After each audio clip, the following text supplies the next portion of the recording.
Starseed Ascension welcomes guests from a variety of backgrounds to gain perspectives, experiences, and information in the paranormal, spiritual, and ET space. We are a community of spiritual explorers who seek to help raise consciousness. And now, here's your host of Starseed Ascension, Jamie Voss Love.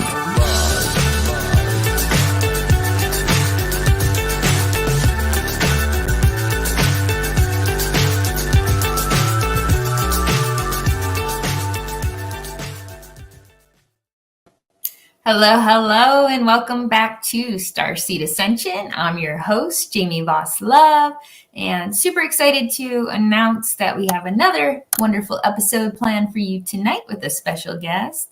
And first, I wanted to remind everyone that the early bird deadline for XCon is coming up on August 1st. So get your tickets at nxnetwork.com/XCon, and just to let you know, the rooms are selling out fast at the haunted Oasis Hotel. So get it while it's hot.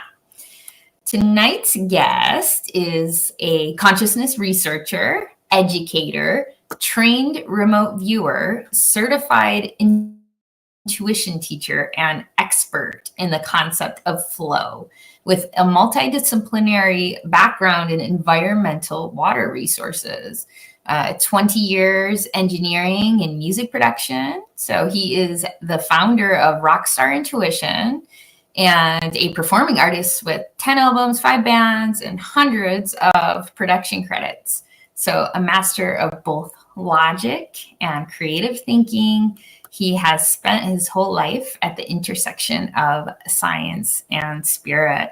He uses his techniques, I guess too, but unique perspective to educate and inspire audiences with truths about the nature of reality and how intuition can be harnessed to transform our daily lives.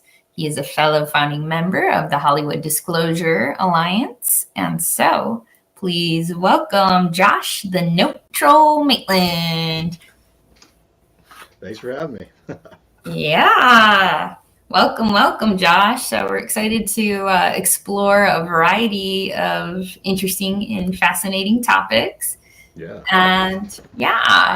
So just to start, would love to know sort of a little bit about your journey from music into remote viewing and intuition, and just really what led you down the path to what you do now. And if you feel called to also share a little bit about where the neutral originated from. Yeah, no problem. I grew up going to Catholic school, but I didn't really keep going after the free trial, and kind of found rock and roll after that when I got to high school. And Lemmy from Motorhead has a lyric of rock and roll is the only religion that never lets you down. And I kind of globbed onto that when I heard it as a kid, and sort of went that direction for a very long time. I'm still going that direction today, but I found music and I learned piano when I was a little kid, and it was always, a part of my life. So music has been a huge part of the journey. Like it's my therapy. It's my thing that I do socially. My friends and I get together and practice or play shows or whatever every week. And it's just such a powerful. It always felt like a powerful force to me, music, growing up, and it's even more so feels like one now that I kind of have a better understanding of how the universe works. And the move from musician to remote viewer was an unexpected one, but a very welcome one. And I do find that one tends to feed into the other really well. There's definitely some synergy there. And the biggest realization I kind of had was that what I'm doing when I'm on stage playing bass is effectively channeling.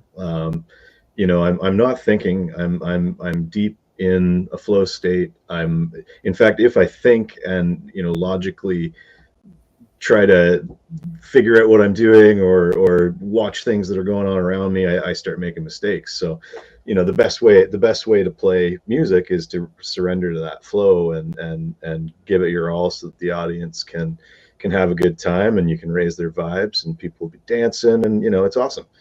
And the same is true for a remote viewing session or any kind of psychic intuitive thing.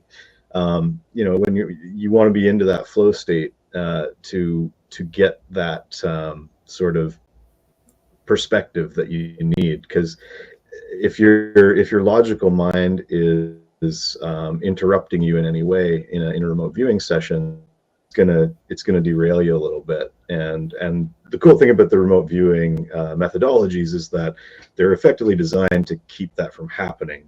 Just the nature of how you record information in a remote viewing session is such that it sort of entrains your logical side of your brain into, you know, those activities, and it allows your creative mind to kind of free flow and pull the data down, and experience whatever it is you're experiencing out in psychic space there. So yeah, so it's the actual discovery of remote viewing came while I was in a band called Swampy and the Note Troll, and that was a nickname given to me by one of my good friends, Colin Goodwin, bass player in my old band called Willow Smoke, which we had some pretty phenomenal experiences recording out in the woods on solar power back in the day, and you know, communicated with nature spirits and all kinds of fun stuff. And the reason for that name was he kind of noticed that my method of playing was kind of like trolling, like the fishing term. Like I kind of sit in the pocket, and then I pull out the notes that flow into my brain and body, and again, it's just another way of describing the channeling process that I was doing. But at that time, you know, I didn't know that that's what it was. So that's where the note troll thing comes from. That's I troll through my notes in remote viewing quite a bit too, trying to find all the good bits to pass on to my students and stuff. So the name has kind of evolved in a certain way with me, which is cool. So, but yeah, it's not like trolling people on the internet and being a jerk or anything like that. All right, a little more wholesome than that. Clarification on that. Yeah, no problem. I love that. The flow state is so beautiful, and I can see how, like, you know, music raises the vibration. You're in the flow, like you said. And in fact, I think it was Colonel Wayne McDonald. There's actually a CIA document that's available. It's been disclosed, and he talks about the research study of synchronizing the hemispheres by using sound frequency. Yeah. And to raise vibration, like you said, and connect with more complex energies is how he refers to it as. Interesting. Yeah, so it's interesting. I'll have to check that one out. Yeah. And so, but obviously, like, you don't have to be, you know, engaged in a research study with specific sound frequencies. There's other ways to initiate that. Like, and so I'm curious, you know, more about your journey. I saw some of your remote viewings and some tractor pictures, and so yeah. So like, how did that kind of open up on a more expansive level for you? And when did you realize, okay, I can do this? Yeah, it was during COVID. Like, you know, we all went down lots of rabbit holes during the lockdowns, right? And I think this was, my wife and kids were away for something. I can't remember where they were, visiting grandma or something like that. And I had decided to you know, watch a documentary called Third Eye Spies, found it on Amazon or something like that. And it was just like the coolest thing I'd ever seen. It's these scientists talking about how they train people to be psychics and to spy on the Russians and all this wild stuff. And at the end of that documentary, I clearly heard a voice in my head say, Google remote viewing. And so, you know, I did, and I found some training that was on sale, and I was like, oh, $25 for a course, let's go. And I got to try this, you know? And I was I was so like blown away by it. And I mean, I'd heard about remote viewing many years prior to that. And in particular, Ingo Swann, and I'd read some stuff about him and was sort of fascinated, but that was way back in like the early 2000s, like before Amazon was even really a thing. So I couldn't find his books anywhere. I couldn't find like, it was just like that name really jumped out at me and his story and stuff. And so I think I just kind of filed it away, or, you know, sometimes stuff resonates through time at you too. It's like, I'm sure you've had those kind of experiences too, but yeah. So I at the end of this, I'm not the type that hears voices in my head on the regular. So that was a really weird kind of thing for me, but I roll with the weird. So yeah, I picked it up and I tried it, and there was this course I found, and I started working through it. And, you know, I think the first target I did, it was like a really kind of loose connection target, like just stage 1, stage 2, high level impressions. And I didn't do great. I think I might have got some colors right or whatever. I kept going. And then the second target was a roller coaster. And again, I was blind to the target and, you know, totally following the protocol. And I drew a roller coaster and all the little pieces of the wheels and the rails and the box and everything. So I think the only thing, you know, I missed like what the background was or something. But so that just blew my mind. And from there, I just kept going, and I went super hard on it for like a year. Wow. And then I got into like the gateway process and like the hemisync type Yep. stuff. And as an audio engineer, you know, I started playing with, you know, building my own binaural beats for my own use and now for my students' use. And it was just, I just had a lot of fun with it. And it was, you know, at a time when there was very little to do. You were allowed here in Canada, I think you were allowed to like visit close family only, or, you know, go camping outside and stuff like that. It was stupid. But anyway, it was a time when I had very little, like my band wasn't able to get together for a while. And, you know, after that sucked, because like, that's, again, it's my therapy. That's my whole thing that I do socially, is hang out and play music with people.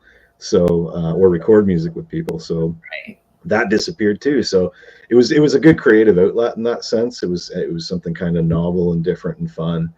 And, I totally went way down the rabbit hole and fell completely into it. And it was super fun. Like, and I learned a lot about myself and about the nature of reality. And I ended up taking all these courses on energy work and, you know, more remote viewing courses, like more advanced ones. And like the Silva method I learned, and all kinds of things, manifestation, all of it. I was just, you know, completely immersed in it for remote viewing specifically for a year. And then the second year was kind of just all the other knock-on stuff. So it snowballed from the remote viewing and yeah, all of these other. And I mean, I've always been fascinated with, you know, UFOs and sorcery and the nature of reality and all that kind of stuff, ghosts and anything and everything paranormal. Like I grew up, I was born in 1984, like in the absolute heyday of Ghostbusters. So it was, you know, I grew up on Ghostbusters cartoons and movies, just watching them constantly. Like I've probably seen them hundreds of times. Not as many now as an adult, but certainly just, it was a constant stream of that stuff. And X-Files, you know, that came a little later too. And, you know, just all of that stuff just completely always transfixed me as a kid. So I guess it's only natural that I'm doing this now. I love it. And we definitely want to know about the UFO and the paranormal as well. Did you speak, like, so you talked about like when you were a child, and then, you know, kind of fast forwarding to this remote viewing that came through clairaudiently. Did you have any experiences that you remember as a child, or did it feel like that was Yeah, it's lots of stuff kind of started coming back as things opened up. Like even stuff from later on, like in 20 I think it was 2017.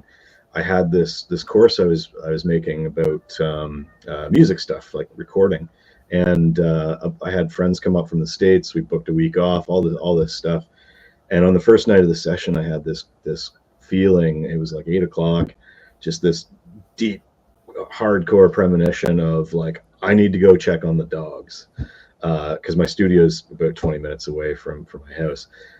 So I was like, guys, I don't know, I don't know what this is, but I really got to go home and check on the dogs. They've been home all day, and so I drove home, gave the guy the keys, and they were going to come by later. And I got about halfway home, and that feeling just intensified like double again.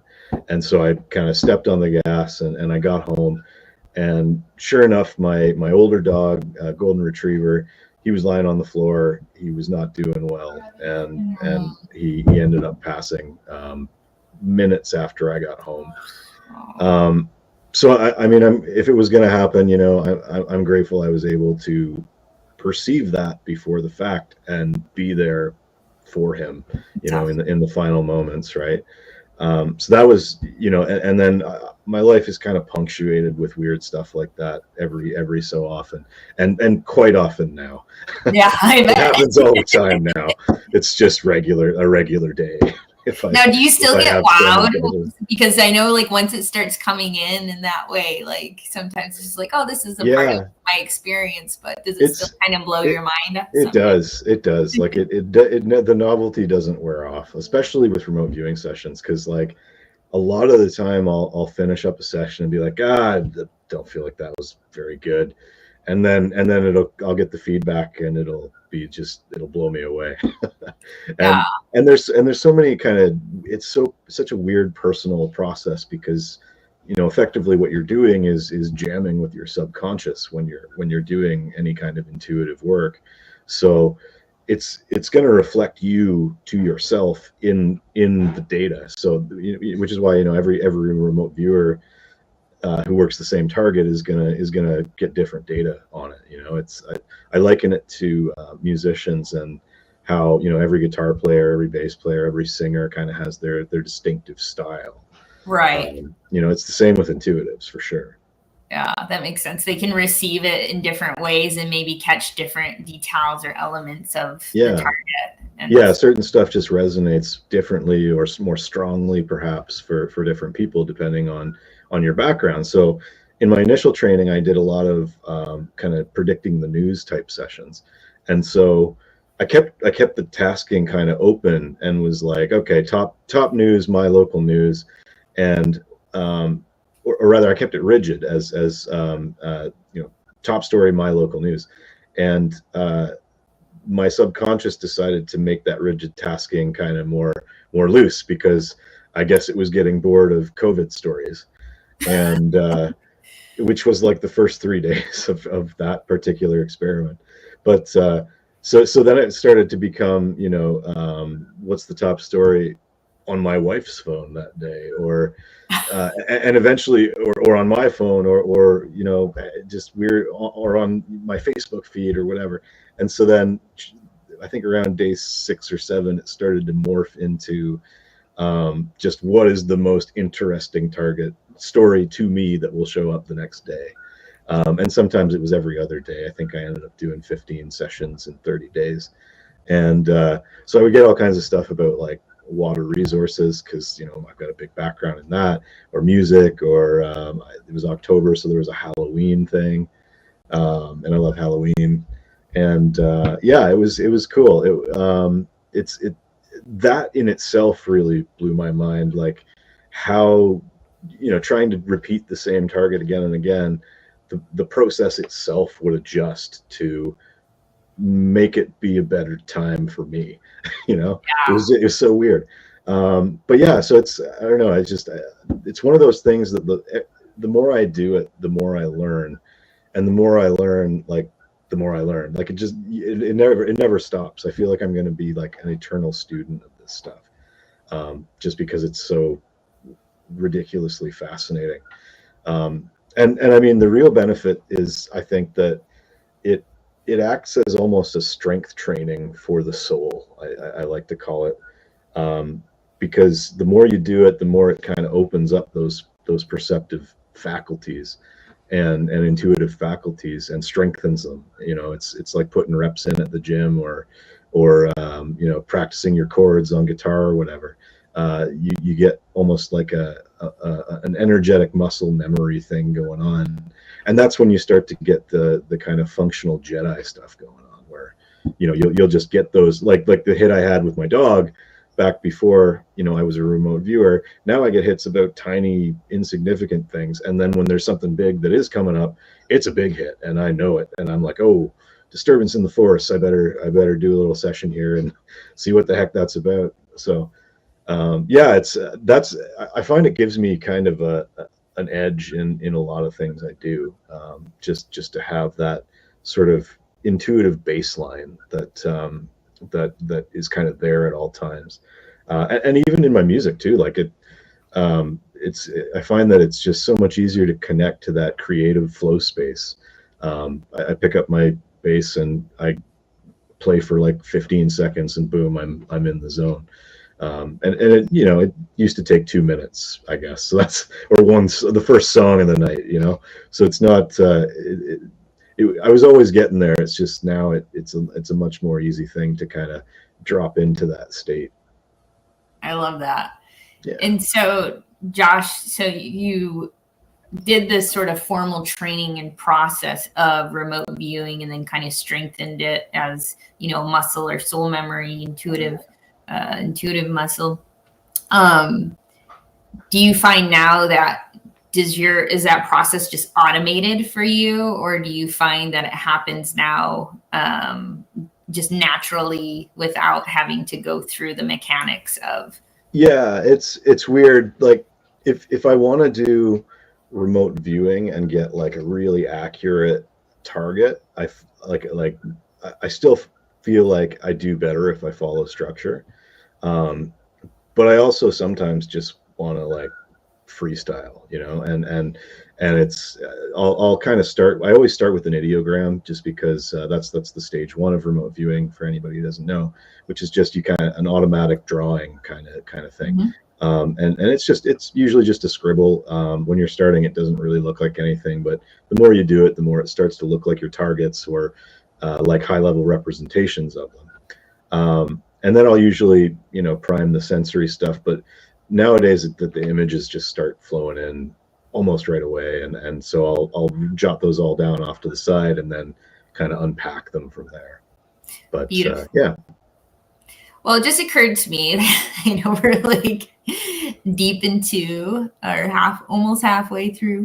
But because we have a wide range of audience, there are some people that may not exactly understand remote viewing. So just a very high level, how would you describe what it is that you're actually doing for remote viewing, and what the target? So viewing is not an ideal name for it, because really you're using all your perceptive faculties. Like it's all the clairs. So clairvoyance, clairaudience, the smell and taste ones, clair empathic, clair somatic. So you're using body sensations, you're feeling emotions in the chakras, and you know, your energy centers and everything like that. And you know, you're sometimes you're talking to entities or energies or inanimate objects even, or merging with them. Like it's kind of like an intuitive playground. Like you can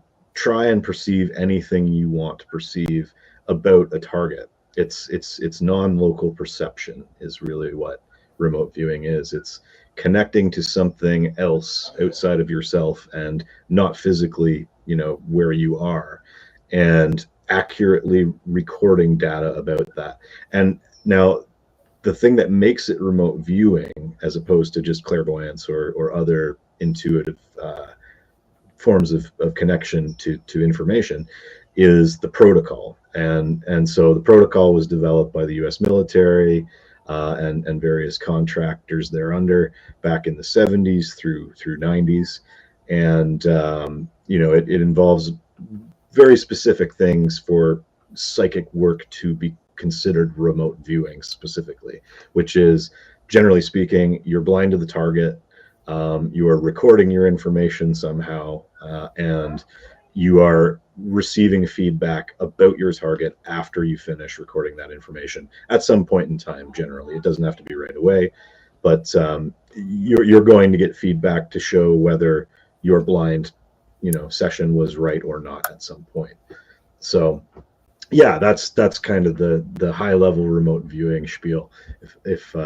If that works. Any questions, let me know. I'd be happy to. No, that's perfect. That's perfect. We're going to go to a quick commercial break, and then we'll get into some UFOs and paranormal. Sounds awesome.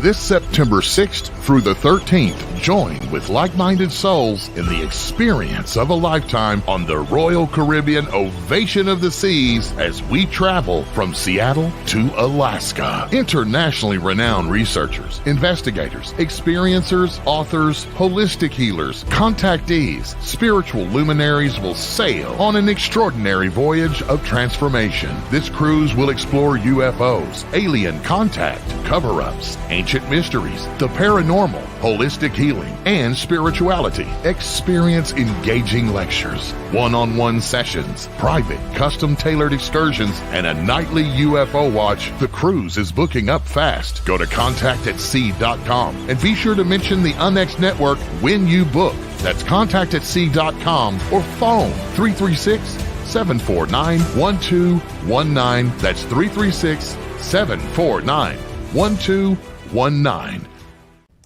This is Margie Kay, and I'd like to say thank you to all of our KUNX show hosts, staff, listeners, and viewers for making us number one on Paranormal Talk Radio.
Welcome back to Starseed Ascension. We are here tonight with Josh Maitland.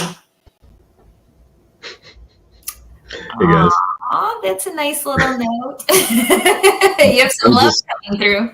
I'm just laughing because his name is also Josh. That's love awesome. it. So he's talking about himself and you. That's right. We're all one. Perfect. So I loved we were getting into your remote viewing journey and your journey of music and how the two intertwine so beautifully. Wanted to know, we talked a little bit about targets and tapping in, tuning in. Have you ever targeted a UFO for remote viewing, or is your experience with UFOs and UAPs been like a witness to a physical? Little bit of both. I've had all kinds of paranormal experiences. Again, just stuff kind of punctuated throughout my life. Yeah. When I was a kid, I lived on kind of a haunted street, we'll just say, and I slept in the basement, and we found lots of artifacts and stuff in the backyard, and not ours, but other neighbors. And I'd have black shadows jumping out at me in the middle of the night and freaking me out. And my brother, I found out years later, had the same thing happening, but we didn't ever talk about it to each other at the time, so that was weird.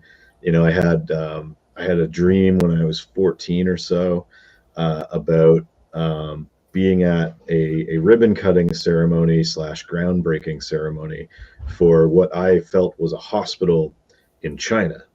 And when they put the shovel in the ground, this cloud of locusts flew out of the ground and covered the entire earth. And so that was when I was 14. And I think I traced it back, and like the Wuhan lab started construction that same year or something. So, oh my gosh, wild. This crazy, weird stuff like that I've had kind of going forever.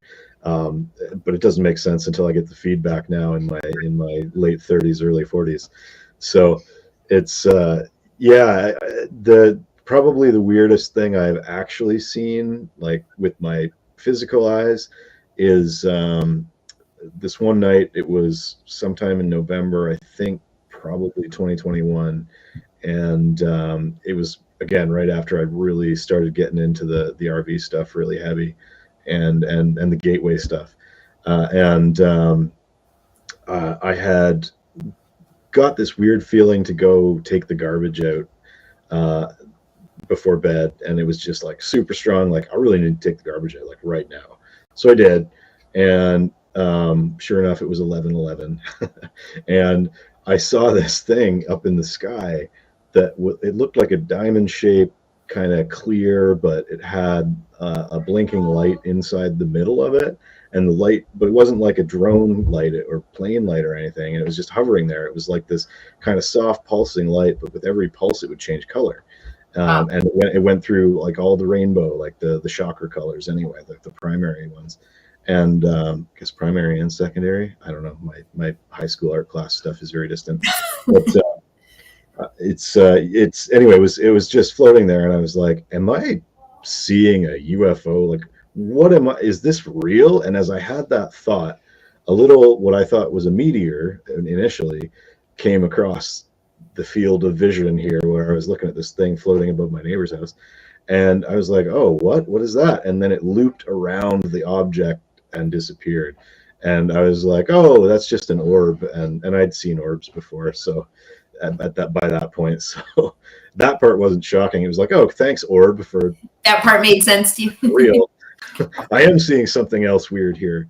So yeah, so that was pretty cool, and I think that was actually, looking back at it now, perhaps a spirit body type entity, like I don't think it was any kind of nuts and bolts thing. In fact, I'm not sure that I've ever seen any kind of nuts and bolts type thing. It's all been orbs and weird geometry that's blinking at me in the sky. Wow. So, yeah. How big did you say was it, or what was the sort of scale? Hard to tell. I would say it was probably about the size of a maybe small person, like not a big object, but it was, and hard to tell because I wasn't sure how far away it was particularly. Yeah. It could have been much further away than I was assuming, because it looked to me like it was kind of right over the house across the street. But yeah, it was weird. And yeah, I ran inside. I told my wife, I was like, "Oh, you got to come look at this. There's a UFO outside." And she was in bed, and she was like, "No, I don't care." I'm tired. And yeah, she was tired, which is fair. It happens. But anyway, so that's when I looked at the clock and saw the 11:11. I was like, of course. And then I ran back outside, and it was still there. And I watched it for a couple of minutes, and it just it didn't do anything really. It just kept floating. And so eventually, I just was like, okay, well, that was cool. I'm also tired though, so I'm going to go and go to bed. And yeah, so it was neat. And then I think that neighbor had a kid about 9 months after that. So I almost wonder if it was like, a soon to incarnate spirit getting ready, doing a scouting mission or something. Sure. I don't know. That's my best guess at what that one is. So yeah, so that's kind of on the seeing stuff in the real world side. And again, I've seen lots of orbs and stuff. That band Willow Smoke I talked about when we were recording out in the woods, we had this one song that was kind of dedicated to the nature spirit of that place where we were at. And on the day we recorded it, there was this crazy storm, but the storm held off, and it was all like on the other side of the lake from us. And we were in this cabin, which was solar powered. So it's good that the storm was over there, because we needed the juice to record the song. And so one of my buddies ran off into the forest and wrote some lyrics, and then he came back and he just handed me this piece of paper and was like, "Sing it." So, having never read the words or had any idea what it was going to be about, I just like got in the booth and smashed it. And it was like, again, flow state channeling stuff. And we, it felt like a really good take at the time. And I was just kind of like, whoa. And after I finished it, I think we all kind of like saved the files, and we were like, all right, let's do a playback. And it's at that point that the batteries died and everything went dark. I had a battery backup on the computer, so I was able to shut everything down properly and not lose anything. But we were not getting a playback that night, and that was kind of weird. It was like, nope, you're done. You nailed it. Keep it like that. And yeah, and so then I shut down the studio, and I started, everybody else kind of went ahead of me to go to bed, and I was, unplugging stuff or whatever. And by the time I came outside to walk up to the bunkies, it was like crazy dark, and I couldn't see anything like a foot in front of me. It's like Northern Ontario darkness in the forest, like real darkness, and with cloud cover and no stars. So the storm had kind of stopped. It was just the dark clouds above us. And so I started walking in the direction I thought was the way I was supposed to go.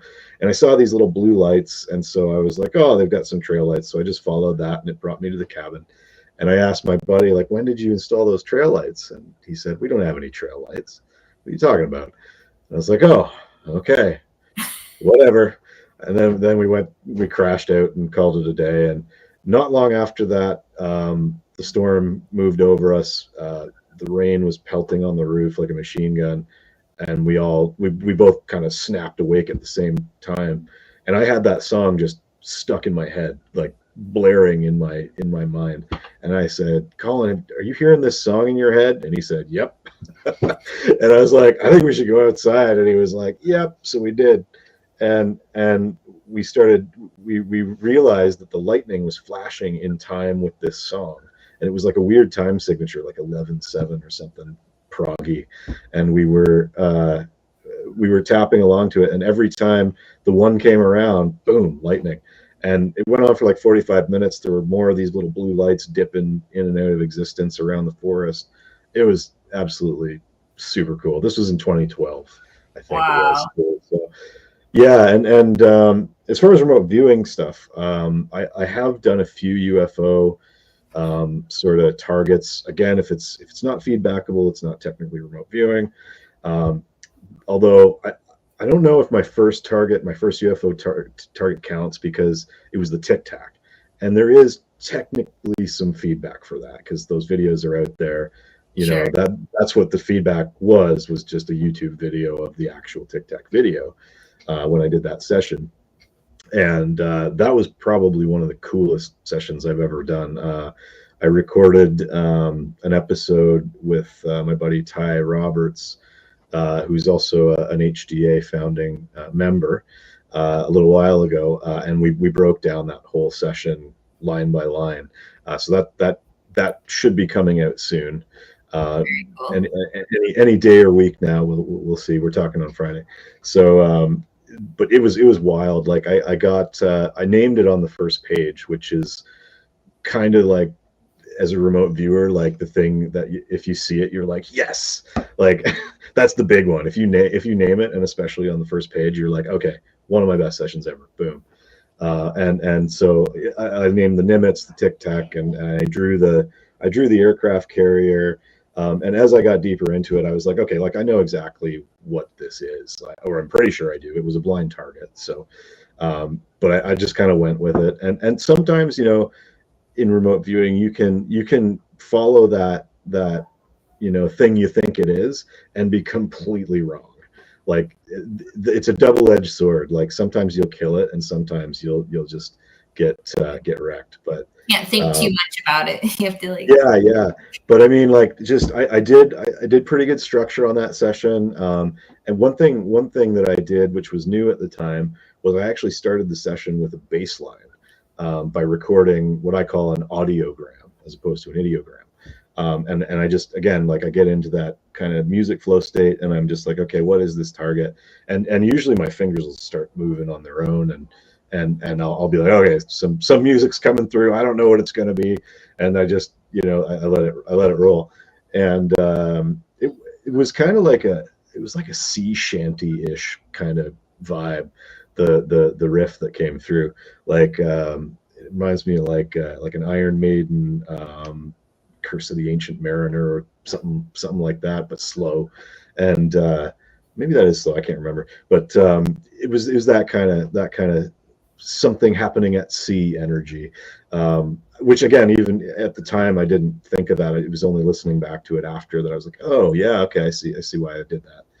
And yeah, like I got all kinds of interesting stuff, and again, this part isn't feedbackable, no, at least, you know, until disclosure happens, and you know what's really going on if and when that comes out.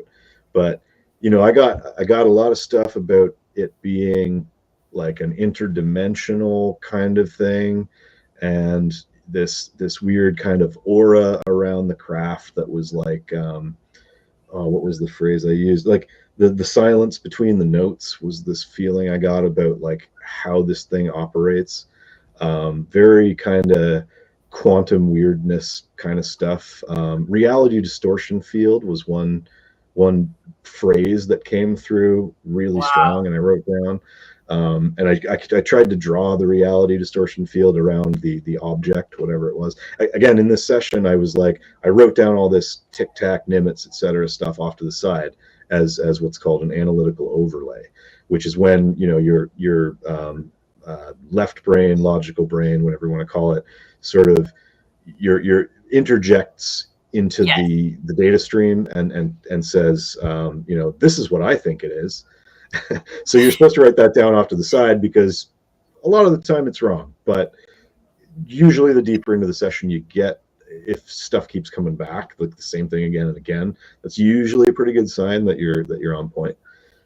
So yeah, so I mean, all this kind of stuff kept coming through, and I did see kind of a visual of like a tall white being, like not the humanoid kind of type, but like almost like a gray but taller and white skin, but not that it was like there was something in the craft, but maybe like this is a technological relic of that type of entity or something. Like I did not get a clear picture of it. It did feel like it was like a drone, though. That came through pretty clear, that maybe the source of this was something kind of crazy, but whatever's happening at this particular event that I'm viewing is more like, and again, I said interdimensional drone. You know, there was also this kind of feeling of like sentience or intelligence or consciousness, I guess, for lack of a better term, that was like about the object itself, like the ship itself, ship object, whatever you want to say, was in its way conscious. Maybe AI, again, like that was an AOL that kind of came along with that feeling that it was maybe, synthetic intelligence or something of that nature. And definitely some weird stuff about like time. Like it felt that this thing was both futuristic and ancient at the same time. So maybe, and I know just from watching some of the Nimitz, the witnesses that were there, I think the object knew where they were going to be 30 minutes later and showed up again at their meeting point or something like that. So yeah, so it was really cool. And I ended up drawing this ship that had a big radar dish on it. And I think I Googled the Nimitz and it was like, oh yeah, it doesn't have a radar dish. But somebody else told me that there was a few ships, like it was a whole group of battleships. And one of them was the exact one that I drew. But that feedback came months, maybe even years later. I think it was on the show with Tyler, actually.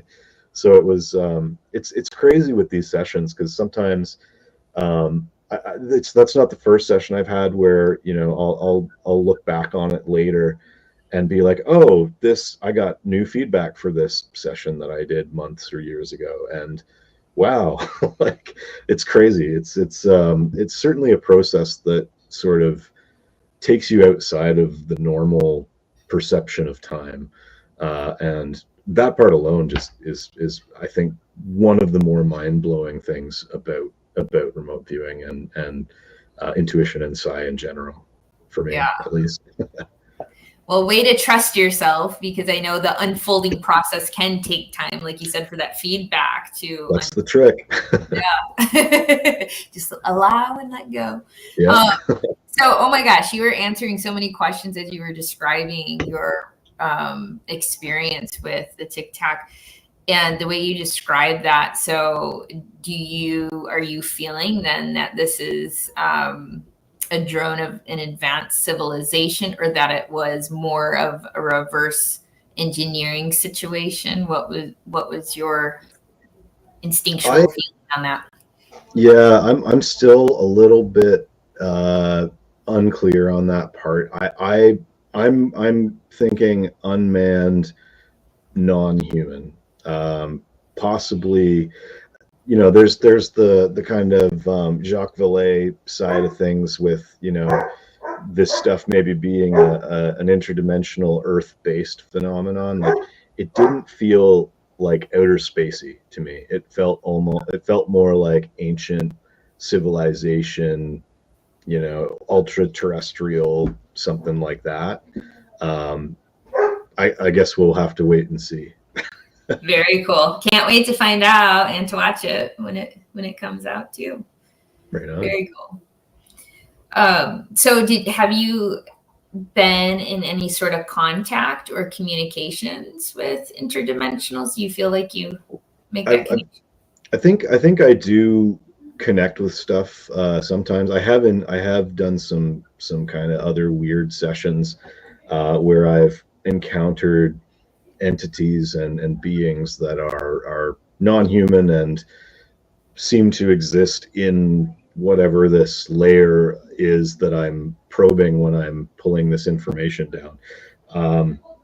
One of the cooler ones that happened, I mean, when I first started, I actually, in the first couple of sessions, I think after, just the very, very first ones, like within the first week, I had some stuff where I started a session and I got this visual of like, I want to say like Arcturian type blue alien with the big head and the black eyes and the flowing robes. And it was super strong, and it kind of like hit me like, whoa. And it didn't say anything. It was just kind of looking at me. And it was almost like, we gave each other the nod. Like, it was like, hey, keep this up. Good work. Like, it was weird. It was like, it felt almost like a guidance type Sure. thing. Like, not spooky or weird or freaky. It was just like, oh, that's an alien or whatever it is. And, or, whatever my subconscious was interpreting it to be, projected that image to me. And yeah, it really felt like there was kind of something that was checking out what it was I was doing, and it almost felt like nice work, carry on. It was a weird thing, but I have such a great time doing this kind of stuff now. I do feel that it's kind of a calling almost at this point, and that I am kind of supported in the non-physical, I guess you could say, with this kind of stuff and this kind of work. But yeah, and one really neat one that I did, it was again a blind session, one of those news ones that I was doing at the start too, and like the local news, and one of the sites that that my subconscious picked as the news story for that day was an event happening at a local indigenous gathering place called the Awen Gathering Place. And the initial kind of vibe of the session was all very like nature spirity, mushrooms and fairies and hollow logs and moss and all this kind of stuff. And as I got kind of deeper into it, I was like, okay, there's structures here. And I started kind of sketching them, and I was like, oh, I know what these are. And it kind of suddenly broke through that, like, oh, I know exactly where I am and what this is about. So I drew the sculptures, I drew the site, and as you're going through a remote viewing session in structure, you're kind of taking each element that really pops out at you, and you're kind of setting that aside, and you're breaking it down further in kind of like a nesting doll type way, and you just kind of apply the same stages to different elements of stuff, and eventually at the end you pull it all together and into a single kind of cohesive picture. Again, if you're using proper structure and stages and all that kind of stuff. If you're freestyling, you might just get whatever. But yeah, so at that site, once I was kind of locked in and I was there and I was figuring stuff out that was sort of around the site, I did pick up this energy, and it felt really powerful. And at first I was like, oh, is this like lightning? Like, what is this? It's just this really powerful natural energy. And so I merged with it. That's a thing you do in remote viewing called the merge command.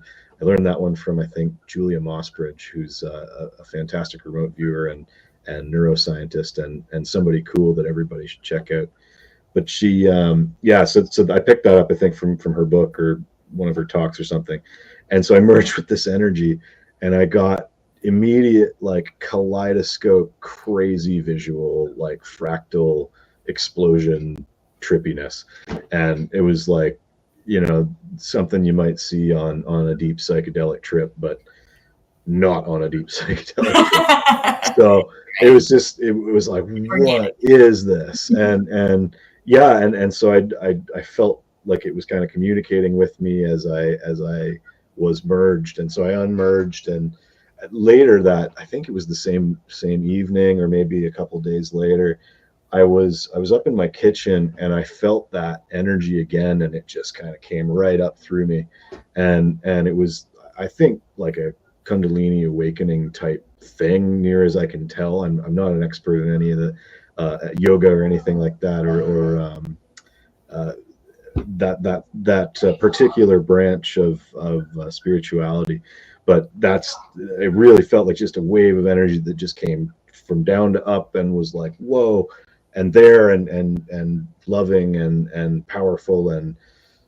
connected to me, and it was very Mother Nature kind of feeling in the session as well. That's kind of, I think, where I landed on what the energy was just like some elemental embodiment of nature itself. And I mean, I'm curious to see, once we get disclosure, if that's kind of where a lot of things land, because I think probably a lot of stuff is that, I don't think it's necessarily something that's separate from us. I think it's obviously been here for as long as we have, and probably longer, and is deeply concerned about the earth. From you look at the Ariel School event and other events where people have been contacted, and that's always the message, is like, you got to take care of nature. You got to, you are part of nature. It's part of you. Like, stop being separate from it. So 100%. I don't know. That's my big, like, if I had to make a prediction about what's going to come out of all this disclosure stuff, is that hopefully it's gonna bring us more in tune with the earth and with each other, and kind of help to make things a bit better than they are right now, because we could certainly use that. Yes, 100%. I am on board with that, and feels good to, to acknowledge that awareness, of how disconnected we have become from nature, and separate from each other, like you said. It's beautiful. Yeah. So Josh, gosh, I have so many questions for you, but we're about up on time. So I just wanted to share that I know you also have Rockstar Intuition, and anything that you feel called to share about how to get a hold of you, and any offerings that you have. For sure. Rockstarintuition.com is my main website right now, and I've got a remote viewing course on there for anybody who wants to dive down this same rabbit hole. I've structured the course basically to mirror my own journey a bit. Like, I've got some binaural beats in there. I've got actually the free course that people can try out is it's got this kind of guided binaural meditation that guides you into a remote viewing session, and then you do your first remote viewing session, and all kinds of good background information on the science of consciousness and intuition and things like that too. So and then for those who feel called to dive deeper, there's a full course as well. So it's rockstarintuitions.com is the best place to get me. I got all my socials on there as well. Very cool. Yep. So if you guys are interested in a remote viewing, check it out. It looks awesome.